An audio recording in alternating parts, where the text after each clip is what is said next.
Sang Sri Yang Di-Pertua, rakyat yang sihat adalah aset negara yang tiada nilainya. Namun begitu, masih ramai yang tidak mengambil berat terhadap kesihatan mereka. Menurut Persekutuan Diabetes Antarabangsa, Malaysia mempunyai jumlah penyakit pesakit kencing manis atau diabetes yang kelima tertinggi di dunia. Ini menyebabkan negara membelanjakan kira-kira 10 bilion ringgit bagi menangani penyakit tidak berjangkit NCD, membabitkan penyakit seperti penyakit jantung, kencing manis dan darah tinggi yang sebenarnya boleh dielakkan sekiranya kita mengamalkan gaya hidup yang sihat. Ini turut memberi tekanan yang berlebihan terhadap sistem penjagaan kesihatan awam kita yang akan membebankan para petugas kesihatan yang terpaksa bekerja lebih masa untuk merawat pesakit.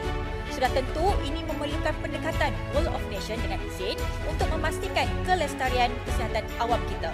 Peningkatan kos perubatan yang semakin meningkat yang menyumbang kepada peningkatan premium insurans juga sangat membimbangkan. Saya menyeru agar pihak kementerian dapat menangani kenaikan inflasi perubatan di Malaysia yang mencecah sehingga 15% pada tahun lepas. Jauh melebihi rata global dan Asia Pasifik